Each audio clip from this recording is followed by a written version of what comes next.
오늘도 우리 예수님께서 주신 좋은 날입니다. 우리 다 같이 찬송 249장 우리 같이 찬송하겠습니다.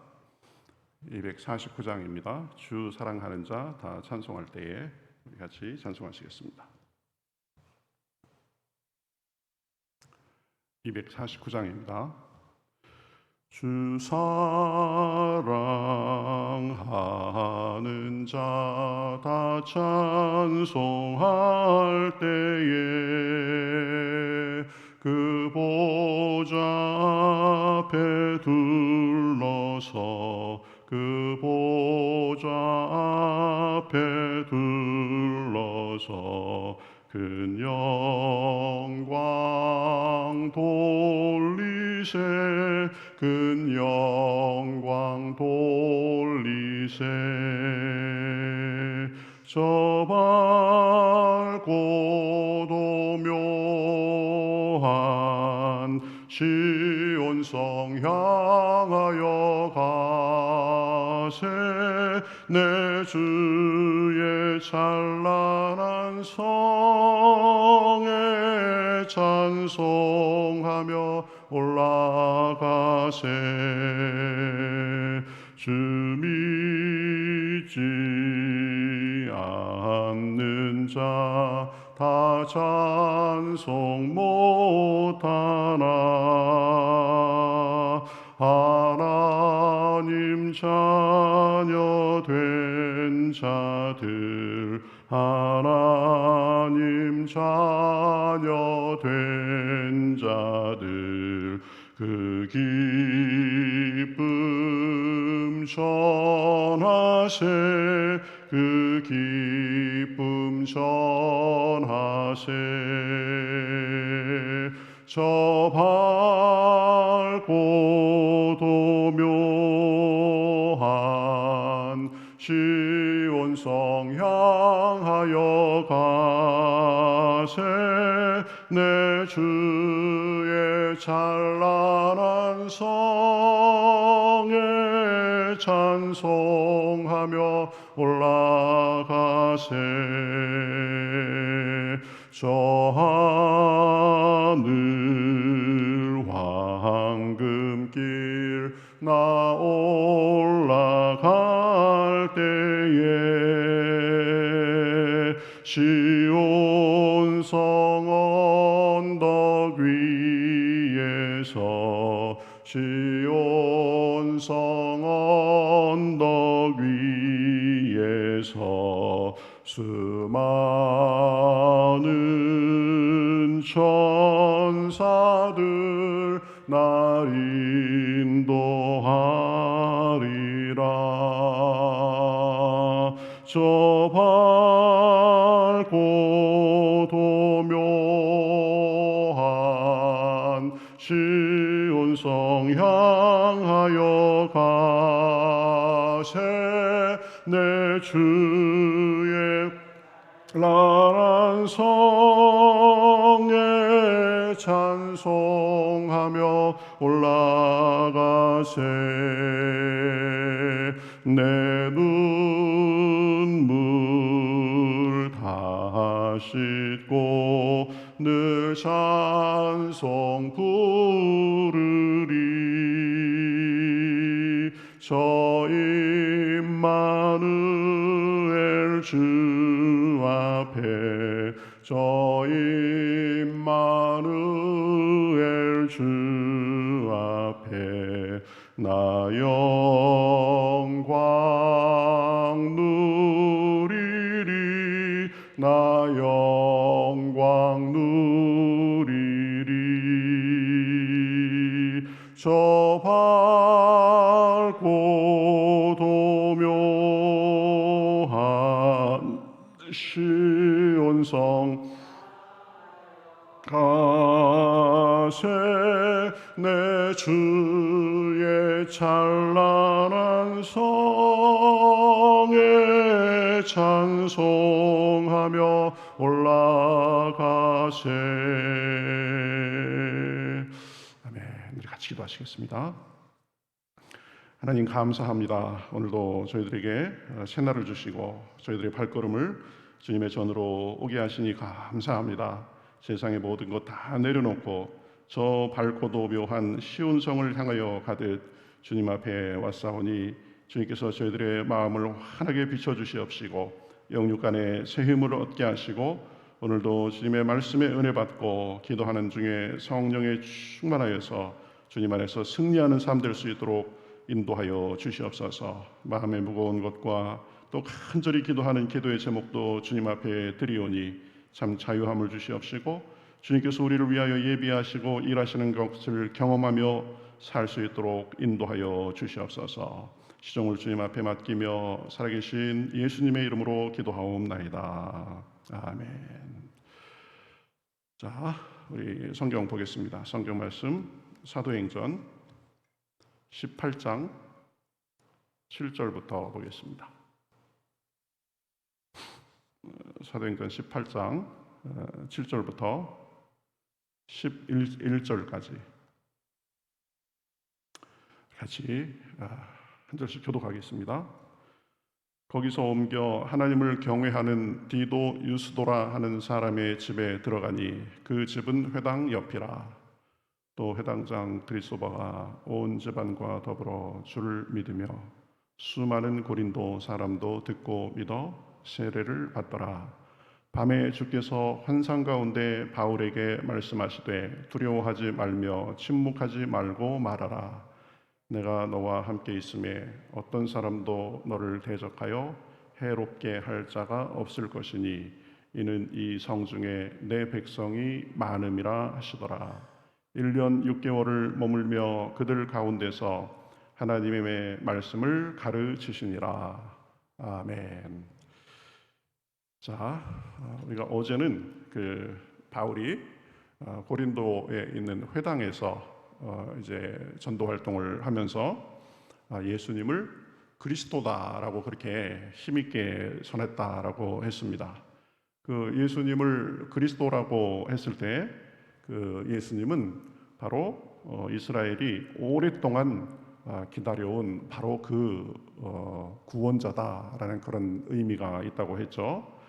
그런데 구체적인 의미에 있어서 그 예수님의 그 그리스도로서의 역할은 이스라엘이 오랫동안 기다려온 정치적인 구원자 그 이상의 것이다라고 했습니다. 그래서 영적이고 영원한 의미의 그리스도시다라고 했죠. 그래서 십자가를 통해서 죄와 사망에서 우리의 가장 근본적인 문제인 죄의 문제를 풀어주시고 그래서 구원해 주시고 영원한 하나님 나라를 세우기 위해서 오신 것이다 그랬습니다.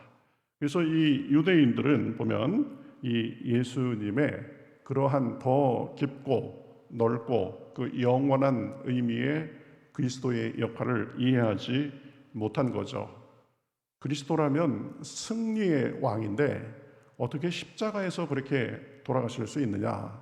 우리는 예수님을 그리스도로 인정하지 못하겠다. 그래가면서 지금도 선지자 중에 하나 정도로 생각하지 예수님을 하나님의 아들 그리스도로는 생각하지 않는 것입니다. 어떤 그런 차이가 있다라고 했습니다. 정치적인 그리스도가 아니라 영적인 영원한 의미의 그리스도다라는 것을 우리도 분명히 기억할 수 있어야 됩니다. 자, 오늘은 이제 어제 그 회당에서 바울이 그 예수님을 그리스도라고 전하니까 많은 사람들이 대적하고 바울을 비방하고 배척했죠. 그래서 이 바울은 이 회당에서 선언을 하죠. 너희가 그리스도를 믿지 않으니 이제는 내가 이방인들에게 전하겠다라고 그렇게 밝히고 회당에서 나왔습니다.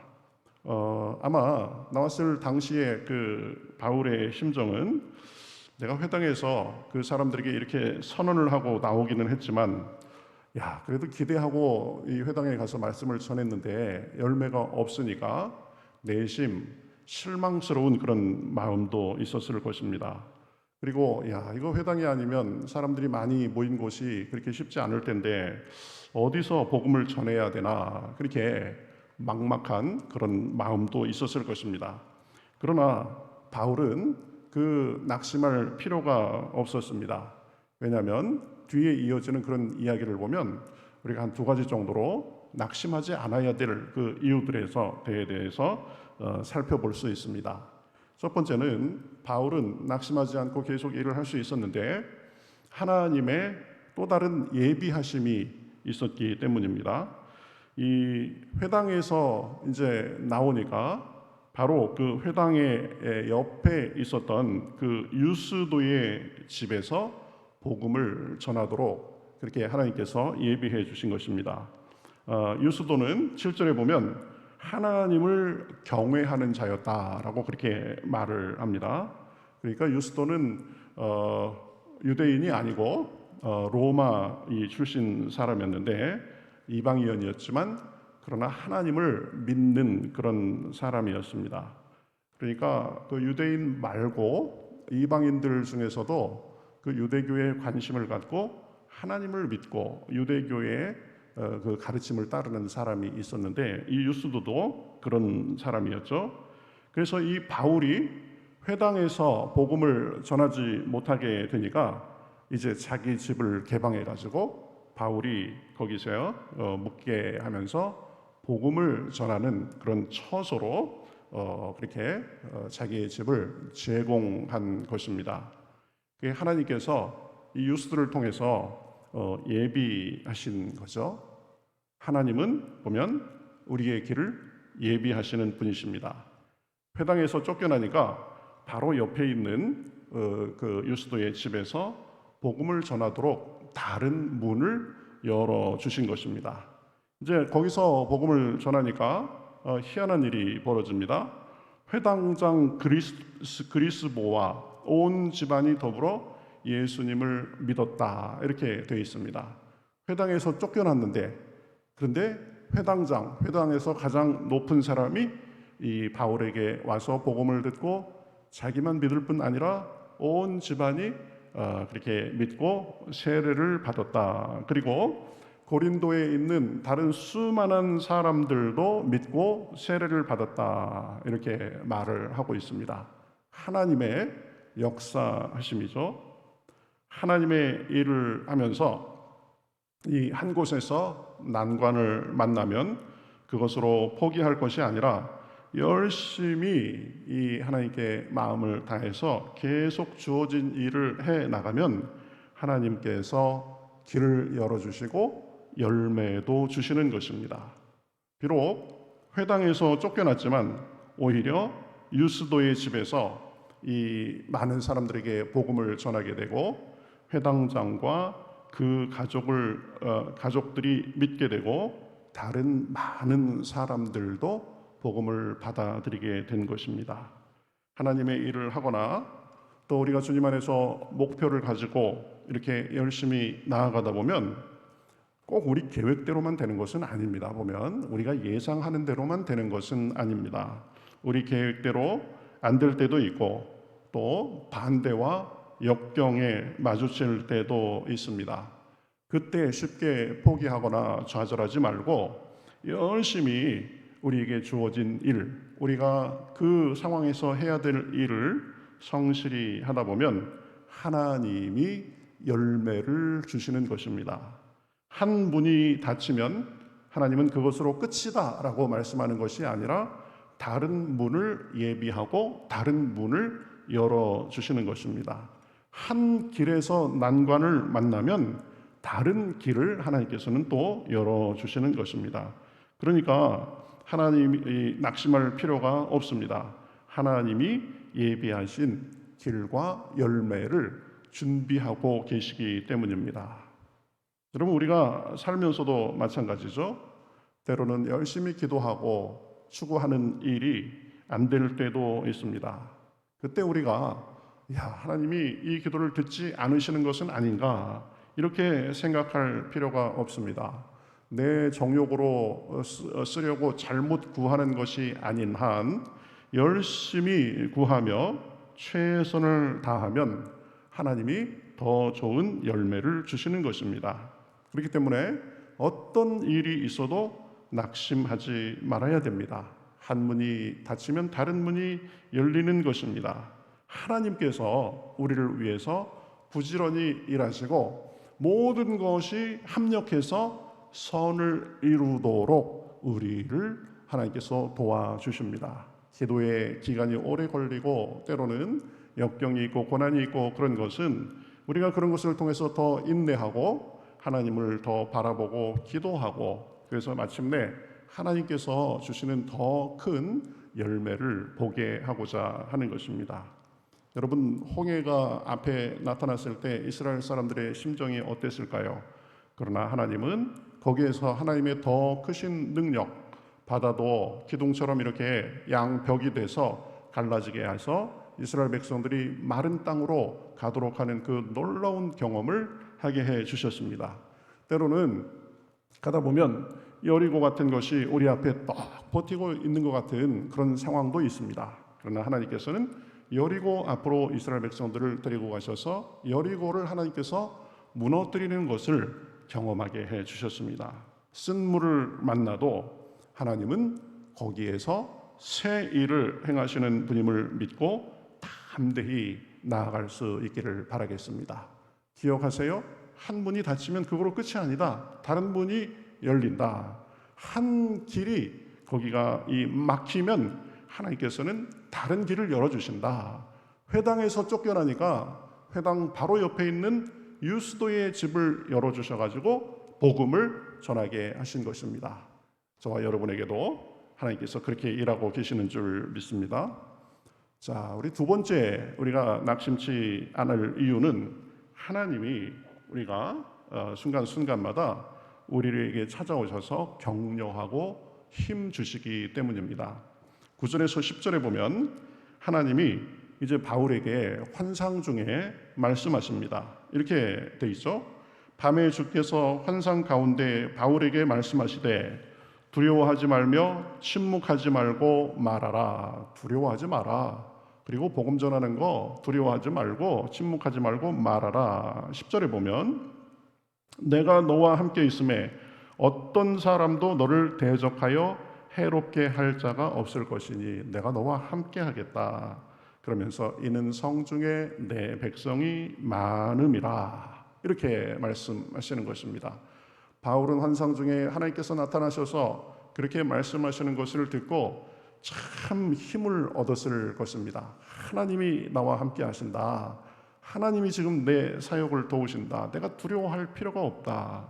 그리고 전도하면서 보면 누가 내 말을 들을까 이렇게 생각하고 그러는데 이 성중에 내 백성이 많다 말씀하시니까 아마 힘이 많이 났을 것입니다. 우리도 마찬가지죠. 때로는 낙심되는 일이 있을 수 있습니다. 또 우리가 열심히 하는 일에 열매가 없어서 참 여러 생각이 들 때도 있습니다. 또 기도를 열심히 하다가도 좀 지치게 되는 경우가 있습니다. 그때 주님께서 우리에게 우리 마음속에 찾아오셔서 하시는 말씀을 주님의 세미한 음성, 주님의 확신의 말씀을 들어야 됩니다. 두려워하지 말아라. 이 일로 너무 주눅들지 말라. 내가 너와 함께 있음에 어떤 사람도 너를 대적하여 해롭게 할 자가 없을 것이다. 담대하라. 이 땅에 내 백성이 많다. 내가 너를 들었을 것이다. 내가 너를 반드시 복주고 복주리라. 내가 나의 영광을 보리라. 그렇게 말씀하시는 하나님의 음성을 우리가 듣고 가야 되는 것입니다. 여러분, 하나님은 멀리 계신 분이 아닙니다. 하나님은 우리에게 늘 침묵하고 계신 분이 아닙니다. 우리에게 찾아와 격려하시고 바울에게 그랬듯이 두려워 말라 하시면서 힘 주시는 분이십니다. 우리를 살펴주시는 분이십니다. 그렇기 때문에 우리가 기도하면서 그리고 삶 속에 늘 해야 되는 것이 있는데 일방적으로 하나님께 말씀만 드리는 것이 아니라 우리의 사정도 아뢰고 우리의 기도 제목도 아뢰지만 늘 하나님의 음성을 듣는 연습이 돼야 됩니다. 하나님께서 이 상황에서 나에게 뭐라고 말씀하시는가? 때로는 내 완고한 마음을 좀 그렇게 하지 마라. 내가 이번에는 좀 손을 내밀어라. 그럴 때도 있습니다. 이런 부분이 잘못됐다라고 말씀하실 때도 있습니다. 때로는 또 많은 부분에 있어서 두려워하지 마라. 바울에게 말씀하셨던 것처럼 우리에게 힘과 용기를 주시고 그럽니다. 우리 여호수아에게도 하나님께서 이제 이 가나안 정복을 앞두고 있는 여호수아에게도 나타나서 말씀하셨죠. 내 평생에 너를 능히 대적할 자가 없으리니 내가 모세와 함께 있었던 것 같이 너와 함께 있을 것임이니라. 내가 너를 떠나지 아니하며 버리지 아니하리니 강하고 담대하라. 너는 내가 그들의 조상에게 맹세하여 그들에게 주리라 한 땅을 이 백성에게 차지하게 하리라. 그렇게 하면서 강하고 담대하라. 두려워하지 말며 놀라지 말라. 내가 어디로 가든지 내 하나님 여호와가 너와 함께 하느니라. 여호수아에게도 그래서 이렇게 나타나셔서 말씀하신 것을 볼 수 있습니다. 그 하나님께서 우리에게 찾아오셔서 우리에게도 시로때로 그러한 말씀을 들려주십니다. 그 음성을 듣고 힘을 얻고 나아가는 것이 믿는 자의 삶입니다. 자, 오늘 낙심하지 않을 두 가지 이유, 바울의 사역을 통해서 살펴봤습니다. 바울의 길을 예비하신 하나님은 오늘도 우리의 길을 예비해 놓으시고 그 길로 인도해 주십니다. 또 바울과 여호수아에게 오셔서 힘 주시고 격려하신 그 하나님은 우리에게도 오늘 찾아오셔서 힘 주시고 격려하시고 도와주시는 분이십니다. 그래서 그 하나님의 예비하심과 힘 주심을 믿고 그것을 우리가 누리며 오늘도 승리하시는 그런 하루가 되시기를 바라겠습니다. 하나님은 우리를 인도하시는 분이시다. 오늘도 기도하면서 하나님께서 내가 너를 사랑한다. 내가 너에게 힘주리라. 두려워하지 말라. 그렇게 하시는 음성을 꼭 듣고 힘을 얻고 오늘 하루도 승리하는 그런 하루가 되시기를 주님의 이름으로 축복합니다. 주님의 이름으로 축복합니다. 우리 아멘 좀 크게 부르탑시다. 말씀 전하는 사람에게 가장 격려가 되는 것이 아멘 크게 하는 거예요. 아멘 크게 하는 거. 제가 새벽 설교라도 준비하기 위해서 얼마나 시간을 쓰는 줄 아세요? 여러분 꼭 아멘 좀 크게 해주시고 아멘 하면 하나님께도 가장 영광이 되는 것입니다. 말씀 앞에 제가 아멘 하고 받는 거니까요. 자, 오늘 하루도 주님 안에서 복된 하루가 되기를 주님의 이름으로 축복합니다. 아멘. 네. 찬송 382장 같이 하시겠습니다. 382장 너 근심 걱정 말아라. 같이 찬송하겠습니다. 너 근심 걱정 말아라. 주 너를 지키리. 주 날개 밑에 거하라. 주 너를 지키리. 주 너를 지키리. 아무 때나 어디서나 주 너를 지키리. 늘 지켜주시리. 어려워 낙심될 때에 주 너를 지키리. 위험한 일을 당할 때 주 너를 지키리. 주 너를 지키리. 아무 때나 어디서나 주 너를 지키리. 늘 지켜주시리.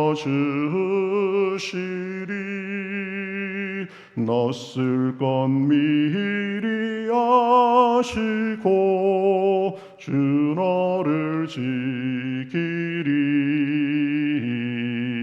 구하는 것을 주시며 주 너를 지키리. 주 너를 지키리. 아무 때나 어디서나 주 너를 지키리.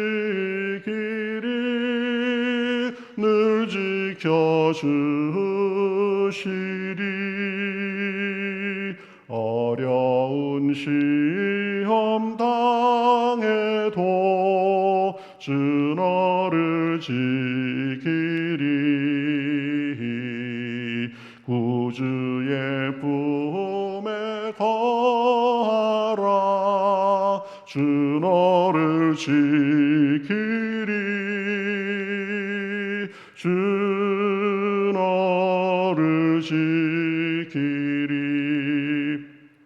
아무 때나 어디서나 주 너를 지키리. 늘 지켜주시